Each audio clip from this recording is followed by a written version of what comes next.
কেমন আছেন বন্ধুরা?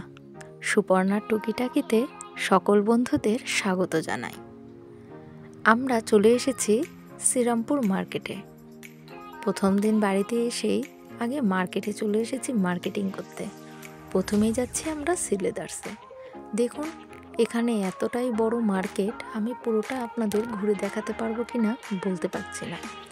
তবে দেখুন শাড়ি, সায়া, ব্লাউজ আলাদা দোকান, শুধু ব্লাউজের আলাদা আলাদা দোকান। এমনকি ফুটপাতের উপরে দেখুন ব্লাউজ কেমনভাবে ঢেলে বিক্রি করছে। তবে এখন নয়, আসার সময় আমি দেখব। আগে তো জুতো কিনি, তারপরে তো আমরা সিলেদার শোরুমে চলে এসেছি। এখানে আগে প্রবেশ করব, তারপরে কার কার জুতো নেব সবটাই দেখাচ্ছি। চলুন তাহলে আমরা সিলেদার্সে ঢুকি। শ্রীরামপুরে জবের থেকে এই সিলেদার্স শুরু হয়েছে দোকানটি, তো ওখান থেকেই আমি এই সিলেদার্সের জুতো পরি। আমার মেয়ে কি সুন্দর দেখুন ওপরে উঠছে, ও জুতো নেবে ওর পছন্দ মতো।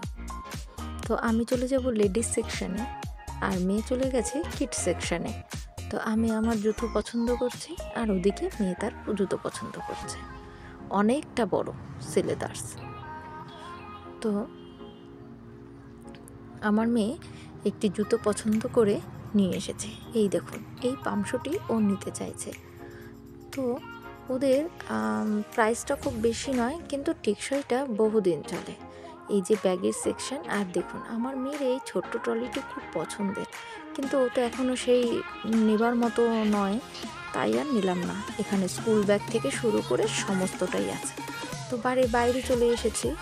এখানে দেখুন বিভিন্ন রকমের দোকান, জামা কাপড় থেকে শুরু করে জুতো, সাজার জিনিস, কসমেটিক সবটাই আছে এই মার্কেটে। তো এটাও শ্রীরামপুরের সুপার মার্কেট। আমরা অনেকটাই বাজার করে ফেলেছি। নিচে যেখানে ব্লাউজ ছিল ওখান থেকেও কিছুটা ব্লাউজ আমরা নিয়ে নিয়েছি।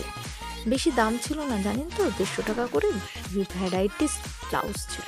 তা আমি 2-3টে নিয়ে নিয়েছি, বিভিন্ন রকম কালেকশন। তো মেয়ের জন্য এখন সরস্বতী পুজোর শাড়ি নেব, আর আমার শীতের কিছু পোশাক নেব, মানে সোয়েটার, আর আমার পছন্দের একটি পঞ্চু। ছোটোবেলায় পরেছিলাম, তারপরে আর কেনা হয়নি, পরাও হয়নি, তো একটা পঞ্চু নিয়ে নেব। তো চলুন যাই। দেখুন কত বাচ্চাদের আর মানে সরস্বতীর পোশাক, শাড়ি, জামা, ছেলেদের ধুতি পাঞ্জাবি, পাজামা পাঞ্জাবি, দারুণ দারুণ সব জিনিস। তো এখান থেকে আমরা একটা নিয়ে নিই, একটা টুবলুর জন্য আর একটা জন্য। তো আমরা সব কেনাকাটি শেষ, এখন আমরা প্ল্যাটফর্মে চলে যাচ্ছি। দেখুন আমার হাতে, ভাইয়ের হাতে, আর ওর বাবার হাতে। তো আমরা এখন ট্রেন ধরবো। তো চলুন ট্রেনটা দেখি। আমি একটা মিস করে ফেলেছি, সেটি হচ্ছে ট্রেন। আমার হাজব্যান্ড আর মেয়ে আর আমার বড় ভাই ওরা ট্রেনে উঠে গেছে, কিন্তু আমি বেশি ভিড় থাকাতে আর পেছনে পড়ে যাওয়াতে ট্রেনটি ধরতে পারিনি। তা আমি এখন শ্রীরামপুর স্টেশনেই বসে আছি। ওরা ফোন করে দিয়েছি কোন্নগর স্টেশনে বসে থাকবে।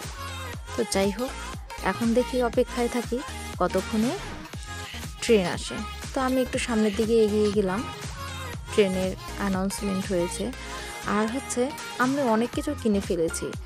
টুবলুর জন্য পাজামা পাঞ্জাবি, মেয়ের শাড়ি, ব্লাউজ, সায়া, আমার একটা সোয়েটার পঞ্চু, আর কয়েক জোড়া জুতো কিনেছি আমার হাজব্যান্ডের, আমার বড় ভাইয়ের। আর এই যে ট্রেনটি ঢুকে গেছে, তো আমি এখন ট্রেনে উঠে পড়ব।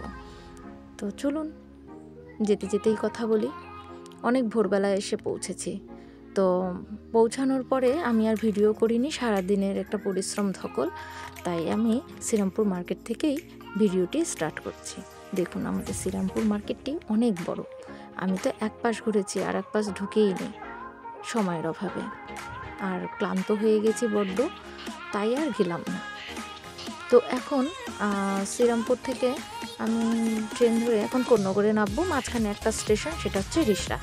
তো মোটামুটি ভালোই ভিড় ছিল, খুব একটা না, তাও বসার জায়গা পেয়ে গেছি। এই যে আমি নেমে গেছি কোন্নগরে, আর ওই দেখুন আমার ভাই আর আমার হাজব্যান্ড আর আমার মেয়ে ওরা চলে এসেছে। দেখতে পাচ্ছেন মার্কেটিং কতটা হয়েছে। তো চলুন আজকের মতো ভিডিওটি আমি এখানেই শেষ করছি। বাড়ি যেতে যেতে আর সঙ্গে কিছু চপ টপ নিয়ে নিলাম। আমাদের স্টেশন থেকে বেরিয়ে না এরকম ফলের দোকান আর ফুলের দোকান অসংখ্য আছে। তো মেয়ে এদিক ওদিক তাকাতেই যাচ্ছে, আর আমিও দু চোখ ভরে নিজের চেনা পরিচিত জায়গাটি আর একবার দেখে নিচ্ছি। আমার তো খুব ভালো লাগছে, অনেক দিন পরে এসে আমি আমার চারপাশটা দেখতে পাচ্ছি। দেখুন ফুলের দোকানগুলো কত সুন্দর করে সাজানো, জানেন তো খুব কম দাম ফুলের, বিভিন্ন রকমের ফুল পাওয়া যায়, মনটা ভরে গেল। তো বন্ধুরা, আজকের মতো ভিডিওটি আমি এখানেই শেষ করছি। সকলে ভালো থাকবেন, সুস্থ থাকবেন, আর নতুন নতুন ভিডিও দেখার জন্য চ্যানেলটিকে অবশ্যই সাবস্ক্রাইব করে রাখবেন। আপনারা ভালো থাকবেন, সুস্থ থাকবেন। আজকের মতো গুড নাইট, শুভরাত্রি।